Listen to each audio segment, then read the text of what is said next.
Hello friends, welcome on Success Keys. Myself Ravina Bishnoi. Today we are discussing chapter 20 of the book Indian Polity by M. Lakshmikant, and today we are discussing Central Council of Ministers. Okay, अब ये जो Central Councils of Ministers होते हैं ये यहाँ पे main centre of executive होते हैं।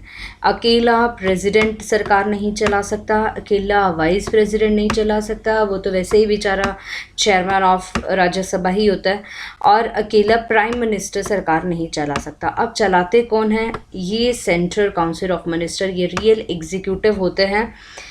हमारे कॉन्स्टिट्यूशन ऑफ इंडिया के अंदर पार्लियामेंट्री गवर्नमेंट ब्रिटिश पैटर्न के ऊपर ही वो करती है। यहाँ पे काउंसिल ऑफ मिनिस्टर्स का हेड होता है प्राइम मिनिस्टर, जो रियल एग्जीक्यूटिव अथॉरिटी होती है हमारे पॉलिटिकल एडमिनिस्ट्रेटिव सिस्टम के अंदर।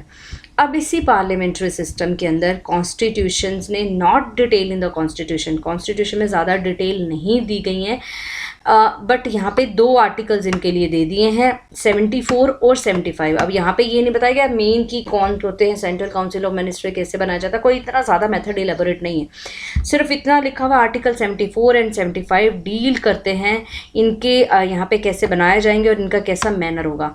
आर्टिकल 74 में लिखा गया है कि काउंसिल ऑफ मिनिस्टर के स्टेटस के बारे में लिखा है, जो एड एंड एडवाइस करेंगे प्राइम मिनिस्टर को। और 75 में लिखा गया है कि appointment, tenure, responsibility, qualification, oath और salaries and allowances of ministers के बारे में लिखा गया है। तो आते हैं कॉन्स्टिट्यूशन प्रोविजन को देख के चलते हैं कि council of ministers to aid and advise the president, ये लिखा गया है आर्टिकल 74 में कि एक काउंसिल ऑफ मिनिस्टर्स होंगे, प्राइम मिनिस्टर जिनका हेड होगा, और वो एडवाइस करेंगे प्रेसिडेंट को उनके फंक्शंस को एक्सरसाइज करने के लिए, और वो उन्हें एडवाइस देंगे। अब प्रेसिडेंट के यहाँ पे रिक्वायर कि यहाँ पे जो एडवाइस होती है ये उसके ऊपर बाइंडिंग नहीं होती। इसके ऊपर हमने देखा कि कुछ जो यहाँ पे कॉन्स्टिट्यूशन अमेंडमेंट की बाइंडिंग है, और उसके बाद में ये बोला कि बाइंडिंग नहीं होती, वो रिकंसिडर करने के लिए बोल सकता है, और दोबारा जब रिकंसिडर करते तो उससे वो मान्य होती है। ये हमने पहले पढ़ लिया है। एडवाइस यहाँ पे जो दी जाती है प्रेसिडेंट को, उसको इंक्वायर नहीं कर सकते किसी कोर्ट में भी। ये नहीं है कि इन्होंने जो एडवाइस दी प्रेसिडेंट को तो उसको हर एक बात को कि हाँ काउंसिल ऑफ मिनिस्टर और प्रेसिडेंट के बीच में जो भी आपस में बात चल रही है, प्राइम मिनिस्टर कुछ भी जो आपस में बातें चल रही है उसको बोल दे कि हाँ ये एडवाइस गलत दी गई थी, उसको कोई कोर्ट के अंदर उसका जुडिशियल रिव्यू नहीं किया जा सकता। आर्टिकल 75 में मिनिस्टर्स के लिए कुछ अदर प्रोविजंस लिखे गए हैं कि प्राइम मिनिस्टर जो है यहाँ पे प्रेसिडेंट द्वारा अपॉइंट किया जाएगा, और फिर वही प्राइम मिनिस्टर और प्रेसिडेंट आपस में मिलकर अदर मिनिस्टर्स को यहाँ पे अपॉइंट करेंगे कि किसको कौन सा पोर्टफोलियो दिया जाए, किसको क्या बनाया जाए।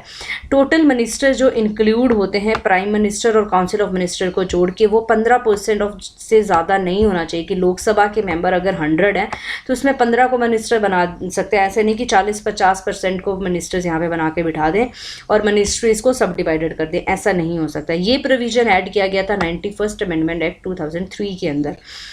ठीक है। द मेंबर्स जो होते हैं either house of parliament belonging to the any party, जो क्वालिफाइड करते हैं on the ground of defection shall also be disqualified. मतलब कि इन्होंने जो दल बदल किया है या डिफेक्ट हो गए हैं तो उनको अपॉइंट नहीं किया जा सकता एज ए मिनिस्टर। ये भी ऐड किया गया था 91st कॉन्स्टिट्यूशन अमेंडमेंट एक्ट 2003 में। तब जो पार्टी में डिफेक्शंस कॉज करते हैं ग्राउंड ऑफ डिफेक्शन पे, उनको डिसक्वालीफाई किया जा सकता है।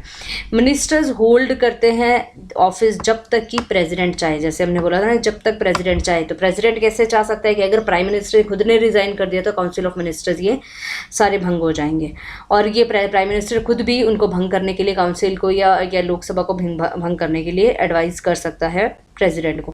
काउंसिल ऑफ मिनिस्टर्स यहाँ पे कलेक्टिवली रिस्पॉन्सिबल होते हैं लोकसभा के अंदर। अब ये आगे देखेंगे ये कलेक्टिव रिस्पॉन्सिबिलिटी क्या होती है। प्रेसिडेंट एडमिनिस्टर करता है ऑथ ऑफ ऑफिस और सीक्रेसी को मिनिस्टर्स को प्रेसिडेंट ये ओथ या शपथ दिलवाता है। मिनिस्टर्स जो मेंबर नहीं भी होते पार्लियामेंट के किसी भी हाउस के, वो भी यहाँ पे for any 6 consecutive months shall cease to be a minister.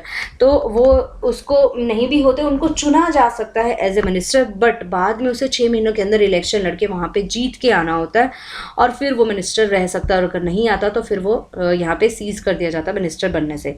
Salaries and alloys होती है वो सारी पार्लियामेंट के द्वारा डिटरमाइन की जाती हैं।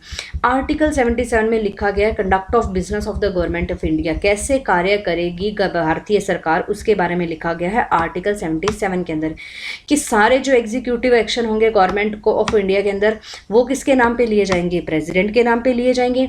ऑर्डर, कोई भी ऑर्डर इशू किया जाता है प्रेसिडेंट के द्वारा, या फिर अदर कोई मतलब जैसे ऑर्डर या ऑर्डिनेंसेस या अदर कोई इंस्ट्रूमेंट, वो भी प्रेसिडेंट के नाम पे ही होंगे, और वो शेल बी ऑथेंटिकेटेड, वो ऑथेंटिकेटेड होते हैं इन सच मैनर, जो जैसे मतलब उनको ऑथेंटिकेटेड जैसा मैनर प्रेसिडेंट मान ले तो वैसे वो ऑथेंटिकेटेड होते हैं, सारे मैनर प्रेसिडेंट के द्वारा डिसाइड किए जाता है। फर्दर जो वैलिडिटी होती है किसी भी ऑर्डर की, शेल नॉट बी कॉल्ड, वो ये इस बात की कि वो वैलिड है या नहीं है, या वो ऑर्डर वैलिड है या नहीं है, उसको क्वेश्चन नहीं किया जा सकता, ठीक है, जो प्रेसिडेंट के द्वारा ऑर्डर इशू किया गया हो। प्रेसिडेंट यहाँ पे रूल्स बना सकते हैं कि गवर्नमेंट ऑफ इंडिया का बिजनेस कैसे और बेहतर चलाया जा सकता है, तो उसके लिए रूल्स बना सकता है। और allocation among the minister of A set business, और इसी के लिए वो मिनिस्टर्स को यहाँ पे एलोकेट या मिनिस्टर्स को यहाँ पे पद पे अपने बना सकता है कि ये मिनिस्टर्स अगर ज़्यादा बेहतर और कुछ करना है तो नए मिनिस्टर्स यहाँ पे अपॉइंट कर सकते हैं।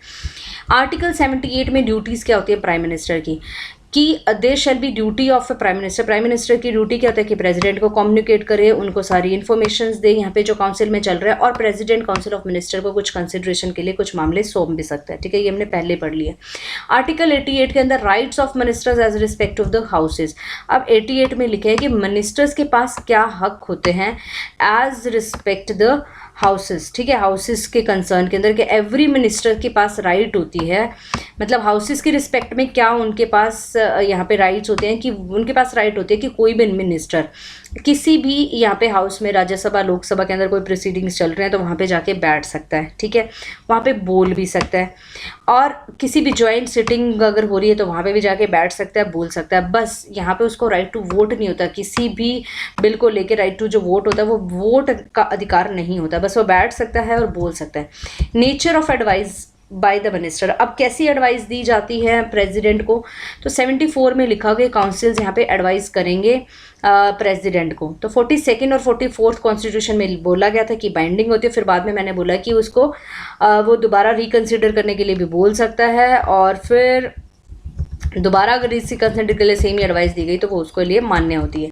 71 के अंदर सुप्रीम कोर्ट ने बोला था कि अगर even after dissolution of Lok Sabha council of minister does not cease to hold the office, अब यहाँ पे सुप्रीम कोर्ट ने बोला कि जब डिसोल्यूशन हो जाती है लोकसभा के अंदर, काउंसिल ऑफ मिनिस्टर यहाँ पे does not cease to hold the office, ये ज़रूरी नहीं है कि यहाँ पे लोकसभा यहाँ पे ऑफिस एकदम छोड़ के निकलना पड़ता है, लाइक बिकॉज कि अगर यहाँ पे अब लोकसभा यहाँ पे भंग हुई है तो फिर अगर मिनिस्टर्स भी अपना पद छोड़ देंगे तो एकदम से वैक्यूम क्रिएट हो गया और देश उथल पुथल हो जाएगा, तो ये जब दोबारा चुन के आते हैं उसके बाद में ये नए मिनिस्टर्स बनाए जाते हैं, ठीक है।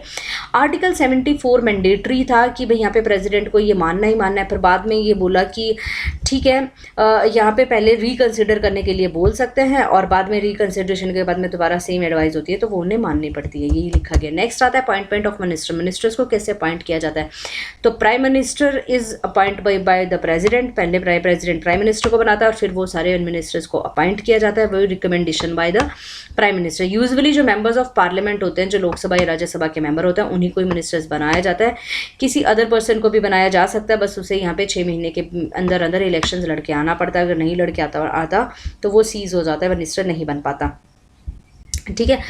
नेक्स्ट आता है auth and salaries of the ministers, यहाँ पे कि वही सेम सारी ओथ वही कि कॉन्स्टिट्यूशंस के लिए truth, faith, sovereignty, integrity of India का ध्यान रखेंगे, फेथफुली अपना कार्य करेंगे, और right to do all the manner of the people in accordance with the constitution, सारे वही जो काम है कॉन्स्टिट्यूशन के हक में लोगों को जो हक दिया गया है, एंड विदाउट फियर और favour affection of a ill will, किसी का किसी डर के से कार्य नहीं करेंगे, किसी का फेवर नहीं करेंगे, ठीक है, कॉन्स्टिट्यूशन के मुताबिक कार्य करेंगे, अपनी उसको एक ओथ ऑफ सिक्रेसी सिक्रेसी भी लेनी पड़ती है, जैसे प्राइम मिनिस्टर को ओथ ऑफ सिक्रेसी, तो ये भी देनी पड़ती है कि किसी को अपना राज जाहिर नहीं करेंगे। 1990 के अंदर जो ओथ थी देवीलाल जी, जो Devilal ji as a deputy prime minister यहाँ पे चुने गए थे 99। अब ये डिप्टी प्राइम मिनिस्टर का क्या झोल हो गया यहाँ पे।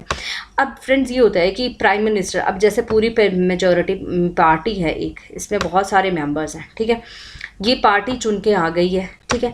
अब यहाँ पे इन्फ्लुएंशियल जो मेंबर थे, हो सकता है कि 2-3 हो, ठीक है, 2-3 मेंबर काफ़ी इन्फ्लुएंशियल हो, जैसे कि अब मोदी सरकार में तो मोदी जी सबसे इन्फ्लुएंशियल है, इसके इनके ऊपर कोई भी नहीं है, तो ये प्राइम मिनिस्टर बने। अब अगर किसी पार्टी के अंदर 2 मेंबर्स इन्फ्लुएंशियल हो काफ़ी ज़्यादा, तो उन दोनों को दूसरे को थोड़ा सा, ताकि कहीं वो पार्टी में डिफेक्शन कोज ना कर दे, वो पार्टी को कहीं भंगी ना कर दे, इस केस के अंदर मतलब दोनों के पास काफ़ी ज़्यादा मेंबर, दोनों सपोर्टिव हों, उस केस में दूसरे को भी थोड़ा सा कोई पद देना पड़ता है। तो यहाँ पे देवीलाल जी को डिप्टी प्राइम मिनिस्टर, जो नहीं है कॉन्स्टिट्यूशन में कहीं पे लिखा होगा, इनको डिप्टी प्राइम मिनिस्टर बना दिया गया।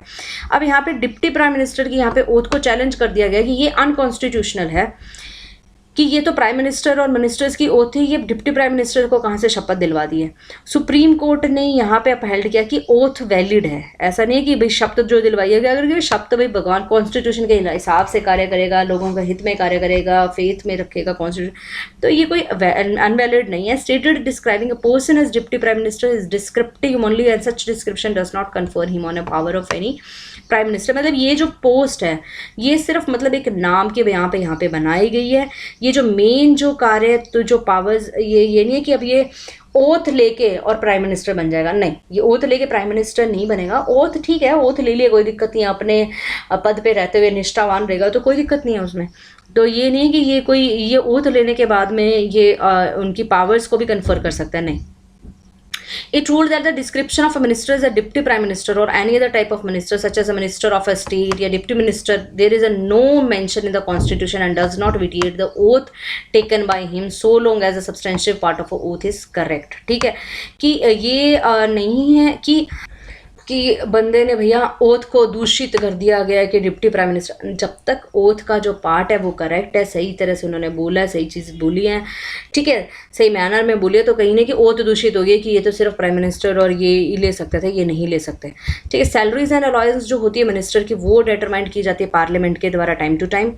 मिनिस्टर्स को सैलरीज एंड अलॉयंस होती हैं as to the member of parliament मिलती है। एडिशनली उनको कुछ समटरी अलॉयंस मिल जाते हैं, बाकी उनको सेम वही पार्लियामेंट के मेंबर्स की ही सैलरी मिलती है, ठीक है। जैसे हम देखते हैं कि बाद में ये बढ़ा दी गई है, ये अलायंस एक्ट के बाद में ये सैलरीज 2001 में बढ़ाई गई थी।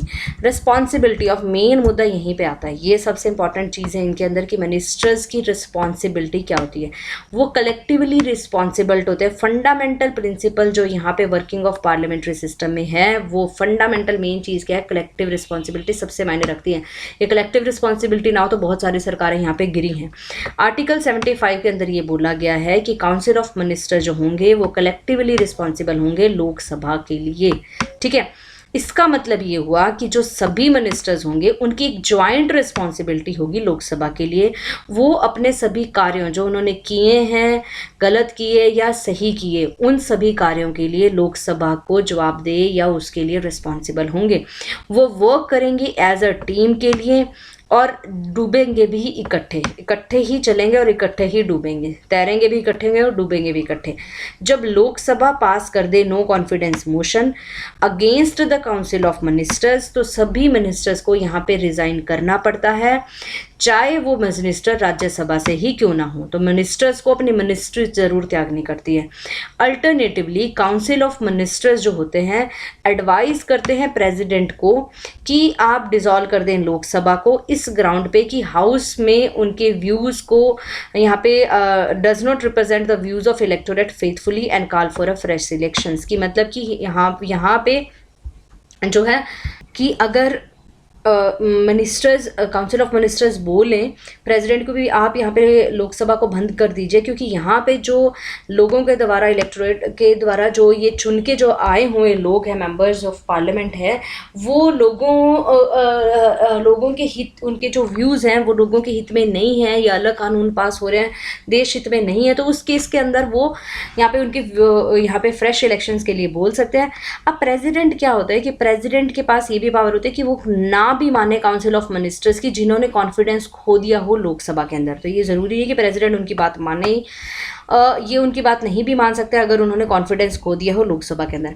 प्रिंसिपल ऑफ कलेक्टिव रिस्पॉन्सिबिलिटीज़ का मतलब ये भी होता है कि कैबिनेट के जो डिसीजंस होते हैं वो बाइंडिंग होते हैं सभी कैबिनेट मिनिस्टर्स के ऊपर। ये नहीं कि कैबिनेट के अंदर, जैसे कि मान लीजिए कि 15 मिनिस्टर्स हैं यहाँ पे, तो अगर कैबिनेट के मेंबर्स के अंदर जो डिसीजन ले गया है कि अगर ये वाला बंदा मान ले कि भाई मेरे को तो ये कैबिनेट की बात बिल्कुल पसंद में नहीं आई है, तो उसको रिज़ाइन करना पड़ता है। कैबिनेट के द्वारा लिए गए डिसीजन सभी कैबिनेट के मेंबर्स को मान्य होने ज़रूरी हैं।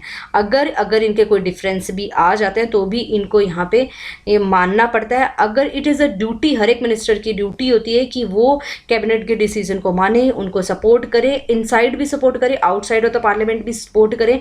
और अगर कोई मिनिस्टर इसमें डिसएग्री करता है, अगर प्रिपेयर्ड नहीं है अपने आप को उनके हक में जाने के लिए, तो उसको रिज़ाइन करना पड़ता है। बहुत सारे मिनिस्टर ने इस केसेस में रिज़ाइन किया, जैसे बी आर अम्बेडकर ने रिज़ाइन कर दिया था जब उनके मेंबर ऑफ पार्लियामेंट या कैबिनेट के मेंबर्स के साथ में यहाँ पे ये मेंबर ऑफ पार्लियामेंट्स के साथ यहाँ पे उनके काफ़ी डिफरेंसेस आ गए थे हिंदू कोड बिल को लेके 1953 के अंदर।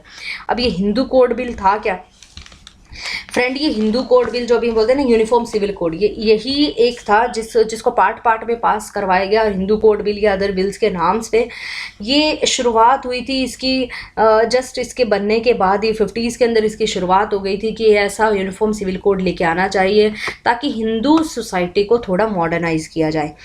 बट यहाँ पे जैसे थे कि यहाँ पे रिफॉर्म करने चाहिए हमारे हिंदू सोसाइटी के अंदर, अलग अलग बिल की, हिंदू सक्सेशन एक्ट आना चाहिए, हिंदू मैरिज एक्ट आना चाहिए, हिंदू माइनॉरिटीज़ एंड गार्डनशिप आना चाहिए, Hindu adoption and maintenance act आना चाहिए, और ऐसे कि जिसमें हिंदू सोसाइटी को मॉडर्न, मतलब लड़कियों को कुछ अधिकार देना। ठीक है, तो ये जो थोड़ा मॉडर्नाइज, मतलब मैरिज के लिए भी उनको डिफरेंट अधिकार की क्या कब उनको तलाक दिया जा सकता है, कि देना चाहिए कि नहीं देना चाहिए, और प्रॉपर्टी भी हो वो बेटी के हक में होनी चाहिए, प्रॉपर्टी बाप की प्रॉपर्टी बेटे और बेटी के लिए इक्वल होनी चाहिए। माइनॉरिटीज़ को भी एक्ट दिया था, अडॉप्शन, हिंदू कैसे अडॉप्ट कर सकते हैं, मेंटेनेंस, ये सारी चीज़ें के लिए ये एक्ट लेके आ रहे थे। बट यहाँ पे 53 के अंदर जाते जाते यहाँ पे जो थे बी आर अम्बेडकर जी और मेंबर ऑफ पार्लियामेंट ने काफ़ी यहाँ पे अपोजिशन कोज कर रहे थे, जब वो काफ़ी आर्ग्यूमेंट आ रहे थे अपोजिशंस के पार्लियामेंट के अंदर, और पब्लिक डिबेट हो रहे थे पार्लियामेंट के बाहर में भी। और फिर सडन अनाउंसमेंट कर दी गई नेहरू जी के द्वारा कि वो जो है इस बिल को वापस ले रहे हैं, हिंदू कोड बिल को यहाँ पे वापस ले रहे हैं। तो यहाँ पे अंबेडकर जी ने रिज़ाइन कर दिया गया था कि ये क्या मतलब, इतना कुछ मेहनत करी हमने इसके ऊपर, इतने सारा कुछ सुना करा, और इसको नेहरू जी के द्वारा वापस लिया जा रहा, तो इस केस में इन्होंने रिज़ाइन कर दिया था। उसके बाद में देखते हैं कि ये बिल पास भी हुआ था, 1956 में आके ये बिल पास हो गए थे। और बट यहाँ पे उस टाइम तक जो है अंबेडकर जी जो एज अ लॉ मिनिस्टर थे, उन्होंने उस पद से रिज़ाइन कर दिया था। अब वो एक राज्यसभा के नॉर्मल मेंबर ही थे। ठीक है, तो ये पास हुए थे। बाद में सी.डी. देशमुख जी ने यहाँ पे रिज़ाइन कर दिया था जब रीऑर्गेनाइजेशन ऑफ स्टेट्स के बारे की बात उठी थी। मैं आरिफ मोहम्मद जी ने रिज़ाइन कर दिया था जब अपोजिशन में थे। ये Muslim protection of rights on the divorce act, वो अभी तक भी नहीं मिल पाया, काफ़ी बहुत मुश्किल है इसके लिए हुई थी। तो ये सारी चीज़ें जो हैं इस केसेस में जो मिनिस्टर्स जो उनके हक में नहीं थे उन्होंने रिज़ाइन कर दिया था। अब आती है इंडिविजुअल। अब कलेक्टिव रिस्पॉन्सिबिलिटी के साथ साथ इंडिविजुअल रिस्पॉन्सिबिलिटी भी होती है। अब ये इंडिविजुअल रिस्पॉन्सिबिलिटी क्या होती है? आर्टिकल 75 के अंदर अटेन है कि प्रिंसिपल ऑफ इंडिविजुअल, ये आर्टिकल 75 में ही है ये इंडिविजुअल रिस्पॉन्सिबिलिटी। इसमें ये बोला कि मिनिस्टर्स ऑफिस तब तक ले सकते हैं during the pleasure of president. कोई भी मिनिस्टर तब तक अपने पद पर रहता है जब तक कि प्रेसिडेंट चाहे, मतलब कि जब तक कि प्राइम मिनिस्टर चाहे, तो उसको हटाया जा सकता है। Remove a minister even at a time जब काउंसिल पूरा यहाँ पे एंजॉय कर रही हो मेजॉरिटी के अंदर भी, तो भी कोई मिनिस्टर को हटाया जा सकता है। किसके कहने पे? प्राइम मिनिस्टर के कहने पे, एडवाइस पे। अगर उनके डिफरेंस ऑफ ओपिनियन हो गए हैं किसी बिल को लेके या किसी बात को लेके, तो प्राइम मिनिस्टर बोल सकते हैं कि आप रिज़ाइन कर दीजिए, या बोल सकते हैं प्रेसिडेंट को कि आप इनको डिसमिस कर दीजिए। बाय एक्सरसाइजिंग दिस पावर, अब किसी मिनिस्टर को हटाना इतना आसान नहीं होता कि ऐसे किसी को हटा दो प्राइम मिनिस्टर किसी के लिए। वो ये इसीलिए किया जाता है ताकि जो कलेक्टिव रिस्पॉन्सिबिलिटी वाली जो बात है वो बनी रहे। कहीं एक ही आके फिर सभी को स्विम ना करवा दे, कहीं को सभी को सिंक ना करवा दे। इस कंटेस्ट में doctor B are Ambedkar ji ने बोला था कि कलेक्टिव रिस्पॉन्सिबिलिटी तभी अचीव की जा सकती है जब यहाँ पे इंडिविजुअल रिस्पॉन्सिबिलिटी होगी। तो यहाँ पे इसलिए प्रेसिडेंट को, प्राइम मिनिस्टर को पावर दी जाती है कि वो क्रिएट, मतलब यहाँ पे Therefore, unless and until we create that office and endorse that office with statutory authority to nominate and dismiss the minister, कोई फिर कलेक्टिविटी रिस्पॉन्सिबिलिटी नहीं रह पाती जब तक कि प्राइम मिनिस्टर के पास ये पावर ना हो कि किसी को डिसमिस कर सके। नेक्स्ट आता है नो लीगल रिस्पॉन्सिबिलिटी। कोई लीगल रिस्पॉन्सिबिलिटी नहीं होती, ठीक है, कि जिसके लिए उन्होंने कुछ बोला, कुछ एडवाइस कर दिया और उन्होंने उनको बोल दिया कि इन्होंने एडवाइस गलत करवाई थी और इनको कोर्ट में घसीट लिया जाए। ब्रिटेन के अंदर होता है कि हर एक ऑर्डर किंग द्वारा पास किया जाता है। पब्लिक कोई भी कानून बनाया जाता है, पब्लिक एक्ट जो होता है वो ऑर्डर जो होता है जनता के हित के लिए किंग के द्वारा पास किया जाता है, उसको काउंटर साइन किया जाता है, मिनिस्टर के भी उस पर साइन होता है। अगर कोई भी एक्ट या कोई भी ऑर्डर अगर कानून को तोड़ता हो तो मिनिस्टर्स को यहाँ पे रिस्पॉन्सिबल माना जाता है और उसको कोर्ट में घसीट लिया जाता है।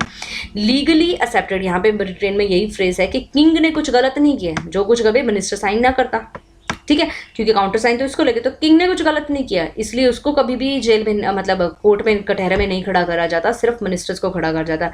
इंडिया में ऐसा कुछ नहीं है कि कुछ काउंटर साइन हो या मिनिस्टर की कोई लीगल रिस्पॉन्सिबिलिटी, कोई भी लीगल रिस्पॉन्सिबिलिटी नहीं दी गई है कॉन्स्टिट्यूशन में हमारे मिनिस्टर्स को। इट इज़ नॉट रिक्वायर्ड कि कोई ऑर्डर है प्रेसिडेंट का फॉर पब्लिक एक्ट के लिए और उसको कोई काउंटर साइन मिनिस्टर करता है, नहीं किया जाता है, प्रेसिडेंट के साइन ही मान्य होते हैं। Moreover courts are barred from inquiring, अब ना ही कोर्ट्स को यहाँ पे जो एडवाइस दी जाती है उसको भी कभी भी उसका कोई जुडिशियल रिव्यू नहीं होता। Composition of council of ministers, अब कैसे बनाया जाता है council of minister? Council of minister की 3 कैटेगरी होती हैं, 3 टाइप के मिनिस्टर्स यहाँ पे बनाए जाते हैं। सबसे पहले बनाए जाते हैं कैबिनेट मिनिस्टर्स, फिर होते हैं मिनिस्टर्स ऑफ स्टेट और फिर होते हैं डिप्टी मिनिस्टर्स, ठीक है। अगर इन तीनों के the difference between them lies in their respective ranks, अब इन तीनों के बीच में क्या डिफरेंस है? इनके रैंक्स के अंदर, इनको जो इमॉलमेंट, जो सैलरीज वगैरह मिलती है और जो इनकी पॉलिटिकल इंपॉर्टेंस है उसके बीच में इनका डिफरेंस है। मतलब सबसे ज़्यादा इंपॉर्टेंट ये हैं, उसके बाद में ये आते हैं और उसके बाद में आते हैं ये। At the top of all prime minister सबसे ऊपर होता है और उस जो यहाँ पे इन सारी गवर्निंग अथॉरिटी होती है कंट्री की, और उसके बीच में नीचे आते हैं कैबिनेट मिनिस्टर्स। कैबिनेट मिनिस्टर सबसे इंपॉर्टेंट मिनिस्ट्रीज होती है सेंट्रल गवर्नमेंट के अंदर। कैबिनेट मिनिस्टर्स के अंदर कौन कौन से मेंबर? होम मिनिस्ट्रीज के member, defence minister, finance minister, external affairs के मिनिस्टर्स इसके अंदर होते हैं। ये मेंबर्स होते हैं कैबिनेट के और ये इसकी सारी मीटिंग्स को अटेंड करते हैं और ये बहुत इंपॉर्टेंट रोल प्ले करते हैं कोई भी पॉलिसी, कानून या कोई भी यहाँ पे पॉलिसी लाने के अंदर। इनकी जो रिस्पॉन्सिबिलिटीज़ होती हैं पूरा मतलब सारी सेंट्रल गवर्नमेंट को चलाने के लिए इनकी सारी रिस्पॉन्सिबिलिटी होती है। ये नेक्स्ट आता है मिनिस्टर ऑफ स्टेट। जो मिनिस्टर ऑफ स्टेट होते हैं या तो इंडिपेंडेंट चार्ज होते हैं इनके पास या फिर किसी डिपार्टमेंट या मिनिस्ट्रीज के साथ ये अटैच्ड होते हैं, कैबिनेट मिनिस्टर्स के साथ ही अटैच्ड होते हैं। In case of the attachment इनको जो either given the charge of department of ministers heading, या तो उनको उसी डिपार्टमेंट का चार्ज दे दिया जाता है जो कैबिनेट का मिनिस्टर्स के पास होता है, एंड अलॉटेड कुछ स्पेसिफिक आइटम्स भी दे दी जाती है, मतलब आपको ये कार्य भी आपको करना होगा। इन बोथ द केसेस यहाँ पे ये वर्क अंडर द, दोनों केसेस में ये किसी सुपरविजन और गाइडेंस के अंडर काम करते हैं, कैबिनेट मिनिस्टर की सुपरविजन के अंडर कार्य करते हैं। अगर इनको कोई चीज़ का इंडिपेंडेंट चार्ज दिया जाता है तो ये सेम फंक्शन ही एक्सरसाइज और सेम पावर्स ही होती हैं जैसे किसी मिनिस्टर्स की होती है एज अ कैबिनेट मिनिस्टर्स, ठीक है। however they are not members of a cabinet, मतलब ये अगर इंडिपेंडेंट चार्ज भी दिया गया तो ये नहीं है कि ये मेंबर ऑफ कैबिनेट बन सकते हैं। हाँ, कई जगहों पर इनको यहाँ पे इनवाइट किया जाता है कैबिनेट की मीटिंग्स के अंदर, बट ये नहीं कि ये मेंबर्स बन जाएंगे, नहीं। नेक्स्ट आते हैं डिप्टी मिनिस्टर्स। डिप्टी मिनिस्टर्स जो होते हैं इनको कोई इंडिपेंडेंट चार्ज नहीं होता, ये बस अटैच्ड होते हैं कैबिनेट मिनिस्टर्स के साथ में। उनको कुछ ड्यूटीज़, फंक्शंस दी जाती हैं, एडमिनिस्ट्रेटिव, पॉलिटिकल और पार्लियामेंट्री इनकी ड्यूटीज़ होती हैं जो इनको दी जाती हैं। ये असिस्ट करते हैं कैबिनेट मिनिस्टर्स को। ये मेंबर्स नहीं होते कैबिनेट के, ना ही ये कोई कैबिनेट की मीटिंग में अटेंड करते हैं। इनको तो फिर भी इनवाइट कर लिया जाता है कभी, बट इनको कभी इनवाइट नहीं किया जाता, ना ही कभी अटेंड करते हैं कैबिनेट की मीटिंग में। ये mentioned, it must also be mentioned there कि यहाँ पे वन मोर कैटेगरी, एक और कैटेगरीज भी होती हैं, वो होती हैं पार्लियामेंट्री सेक्रेटरीज की। अब ये क्या होते हैं? ये मेंबर्स होते हैं, ये लास्ट कैटेगरी होती है काउंसिल ऑफ मिनिस्टर की। इसको बोला जाता है ये मिनिस्ट्री, मतलब पार्लियामेंट्री मिनिस्ट्रीज या मिनिस्ट्रीज के भी मेंबर्स। ये दे हैव नो डिपार्टमेंट अंदर, इनके अंदर कोई डिपार्टमेंट नहीं होता, ये अटैच्ड होते हैं सीनियर मिनिस्टर के अंदर। मिनिस्ट्रीज होती हैं जो सीनियर मिनिस्टर के अंडर जो मिनिस्टर्स होते हैं जो उनको असिस्ट करते हैं पार्लियामेंट्री ड्यूटीज़ को डिस्चार्ज करने के लिए, तो ये होते हैं पार्लियामेंट्री सेक्रेटरीज। हाउएवर 1967 तक कोई भी पार्लियामेंट्री सेक्रेटरी को यहाँ पे अपॉइंट नहीं किया गया था, except during the first phase of Rajiv Rajiv Gandhi ji का जब फर्स्ट फेज आया था उसके बाद में यहाँ पे पार्लियामेंट्री सेक्रेटरीज को अपॉइंट किया गया था। At times council of ministers में also include deputy prime ministers. यहाँ पे कुछ डिप्टी प्राइम मिनिस्टर्स भी होते हैं। यहाँ पे ये पार्लियामेंट्री सेक्रेटरी एक्स्ट्रा आ गए, डिप्टी प्राइम मिनिस्टर्स एक्स्ट्रा आ गए। तो डिप्टी प्राइम मिनिस्टर्स अपॉइंट किए जाते हैं मोस्टली फॉर पॉलिटिकल रीजंस के लिए। बता दिया ना आपको मैंने कि डिप्टी प्राइम मिनिस्टर क्यों आ गया, कि डिप्टी प्राइम मिनिस्टर्स की जब दो यहाँ पे मेजॉरिटी में जिनकी साख हो, बंदे हों पार्टी के अंदर, तो उनको भी दोनों को खुश करना हो तो एक को बना दिया डिप्टी प्राइम मिनिस्टर्स। ठीक है, तो ये हाँ हो गए हमारे पार्लियामेंट्री सेक्रेटरीज और हमारे डिप्टी प्राइम मिनिस्टर्स। अब आते हैं council of minister versus cabinet. अब कैसा इनका वर्क होता है। अब ये तो हो गए फ्रेंड्स, कैबिनेट एक छोटा सर्कल जो प्राइम मिनिस्टर के इर्द गिर्द बैठे हुए लोग हैं। ठीक है, इसके बाहर आता है ये एक बड़ा सर्कल। ठीक है, जो एक डायरेक्टली रिलेट नहीं होते बट ये पार्ट प्ले करते हैं। अब इसमें तो ये छोटे सर्कल में आ गई हमारी कैबिनेट, उसके बाद में आ गए हमारे मिनिस्टर ऑफ स्टेट, और फिर उसके आगे ये आ गया हमारा काउंसिल ऑफ सारे मिनिस्टर। ये इसके अंदर आ गई है सारे मिनिस्टर ऑफ स्टेट और डिप्टी मिनिस्टर्स, ये सारे मिलके बनाते हैं हमारे काउंसिल ऑफ मिनिस्टर। मतलब ये बड़ा सर्कल है जिसके अंदर ये सारे आ जाते हैं। तो काउंसिल ऑफ मिनिस्टर एक वाइडर बॉडी है जिसमें 7 से 70 मिनिस्टर, ये एक छोटी होती है जिसमें 15 से 20 मिनिस्टर होते हैं। काउंसिल ऑफ मिनिस्टर्स में जो 3 कैटेगरी आती है, cabinet minister, ministry of state और डिप्टी मिनिस्टर की, इसके अंदर सिर्फ एक ही होते हैं कैबिनेट मिनिस्टर्स। ये कोई भी मीटिंग वगैरह अटेंड नहीं करते हैं, इनके कोई कलेक्टिव फंक्शंस नहीं हैं। ये जो लोग होते हैं ये डेलिबरेटली मीटिंग अटेंड करते हैं, इनके डिसीजंस फाइनल होते हैं, उनके कलेक्टिव फंक्शंस भी होते हैं। इनके पास वेस्टेड विद ऑल पावर्स, इनके पास मानना तो जाता है कि बहुत सारी पावर्स हैं, बट ये थ्योरी में लिखेंगे कोई पावर होती नहीं, तो पावर होती है सारी कैबिनेट के मिनिस्टर्स के पास में। ये फंक्शंस करते हैं आर जो काउंसिल ऑफ मिनिस्टर्स, ये functions are determined by the cabinet. इनके फंक्शन कौन डिटरमाइन करता है? कैबिनेट बताती है तुम्हें क्या कार्य करना है। और ये जो कैबिनेट होती है ये direct the council of minister की आप यहाँ पे by taking a policy decisions which are binding on all the ministers. ये बताती है कि भाई आप पॉलिसी में ये डिसीजन ले गए और ये डिसीजन जो बाइंडिंग है सभी मिनिस्टर्स पे, और हमने ये डिसीजन ले लिया और आप इसके हिसाब से कार्य करेंगे। काउंसिल ऑफ मिनिस्टर्स जो होते हैं ये इंप्लीमेंट करते हैं कैबिनेट की, यहाँ ने डिसीजन लिया और ये लोग यहाँ पे इंप्लीमेंट करेंगे।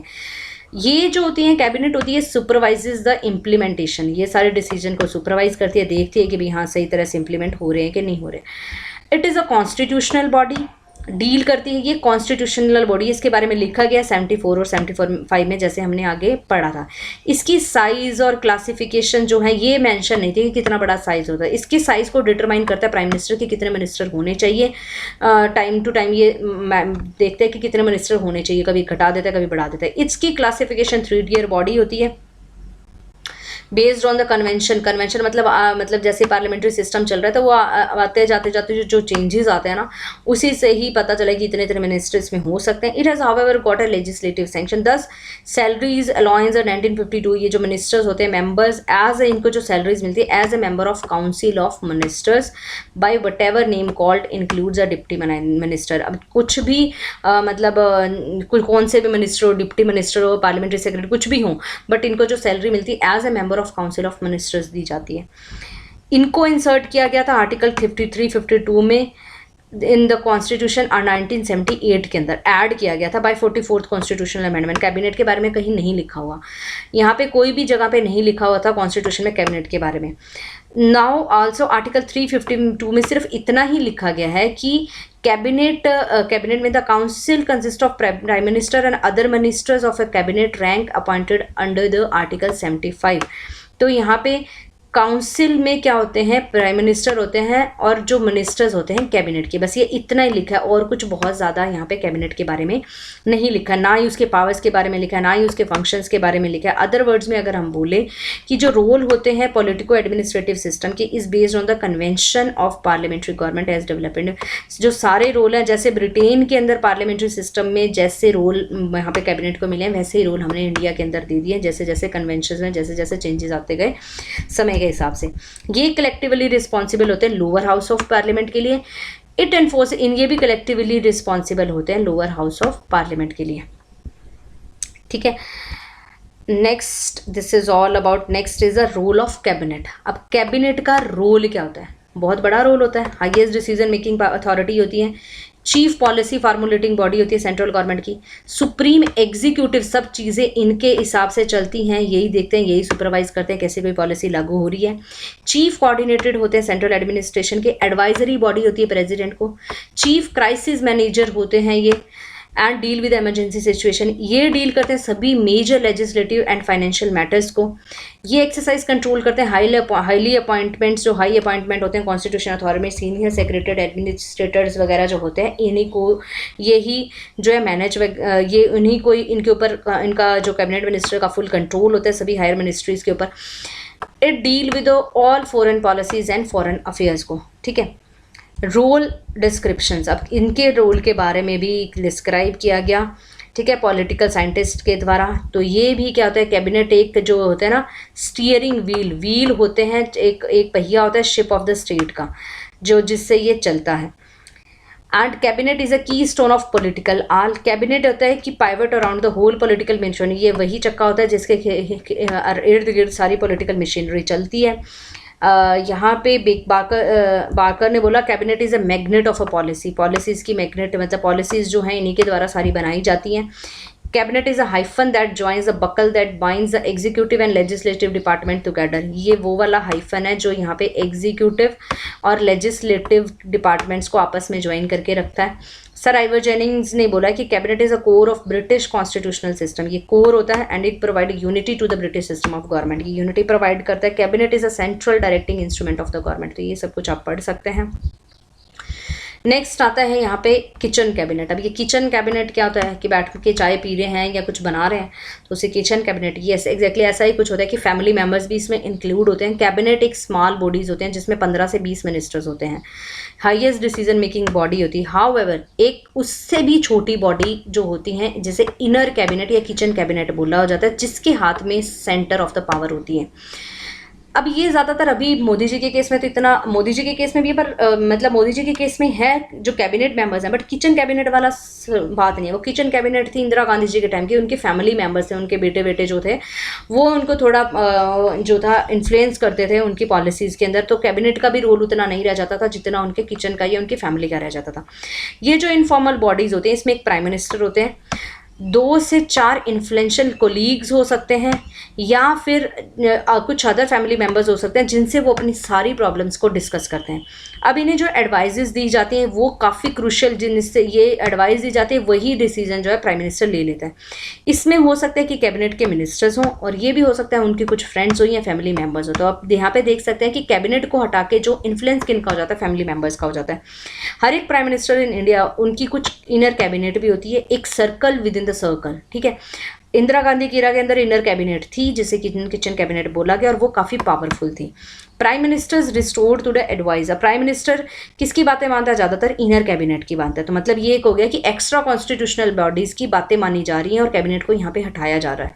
But due to its merits क्या होती है कि ये छोटी यूनिट होने के कारण इनके जो डिसीजन मेकिंग बॉडी होती है इनके डिसीजंस काफ़ी एफिशिएंट होते हैं। ये लोग ज़्यादातर रूटीनली मिलते रहते हैं, आपस में बातचीत करते रहते हैं और ये हेल्प करते हैं प्राइम मिनिस्टर्स को उनकी सिक्रेसी को भी। और ये लोग मतलब जो फैमिली मेम्बर्स होंगे, सिक्रेसी होती है यहाँ पे, बाहर बातें लिंक नहीं होती। कुछ डीमेरिट भी होती है, डीमेरिट ये होती है कि वो उनको कोई रैंक भी नहीं होता और वो पूरी डिसीजन मेकिंग बॉडी के अंदर डिसीजन मेक करने में पूरा पार्ट प्ले कर जाते हैं। ये लीगल प्रोसेस को भी सर्कमवेंट कर देते हैं जिसमें कि अलाउ कर दिया कि आउटसाइड पर्सन्स को जो गवर्नमेंट के फंक्शन के अंदर कार्य, मतलब ये कोई लीगल बात थोड़ी है कि गवर्नमेंट के फंक्शन में वो लोग पार्ट कर प्ले करें जो यहाँ पे जिनका कोई रोल भी नहीं है, उनको कोई लीगल पोजीशंस भी नहीं मिली। तो जो फिनोमिना है किचन कैबिनेट का, जहाँ पे मतलब कि डिसीजंस को कुक किया जाता है और प्लेट में लाके रख दिया जाता है सिर्फ कैबिनेट के आगे कि आप इसे अप्रूवल दे दें। तो ये नॉट यूनिक टू द, ये सिर्फ बात नहीं कि इंडिया के अंदर, ये यूएसए, ब्रिटेन, सभी जगह यही होता है। तो यहाँ पे आप देख सकते हैं कि काउंसिल ऑफ मिनिस्टर के लिए कौन कौन से आर्टिकल्स है। 74 में council of minister aid and advice to the president, 75 में कुछ other provisions to the minister, 77 is conduct of business of government, कैसे चलाया जाएगा, जिसमें हमने आगे पढ़ लिया पूरा कंडक्ट ऑफ बिजनेस। 78 में ड्यूटीज़ क्या है प्राइम मिनिस्टर की कि वो फर्निश करेगा सारी इन्फॉर्मेशन को प्रेसिडेंट को, ठीक है। This is all about the chapter. I think आपको समझ में आ गया क्योंकि काउंसिल ऑफ मिनिस्टर बहुत ही इंपॉर्टेंट पार्ट प्ले करते हैं हमारे सरकार को चलाने के लिए। अभी जैसे हम देखते हैं कि शाह जी एंड अदर जो मेंबर्स हैं वो कितना बड़ा पार्ट प्ले करते हैं सरकार को चलाने के लिए, ठीक है। पहले अरुण जेटली जी थे, तो ये कितना बहुत बड़ा पार्ट प्ले करते हैं। नेक्स्ट हम स्टडी करेंगे chapter 21 that is cabinet committee. ये भी काफ़ी अच्छा टॉपिक है। Stay tuned with me for the next lesson. Thank you, have a nice day. जय हिंद, जय Bharat, bye bye, take care, stay at home and stay healthy. Bye bye.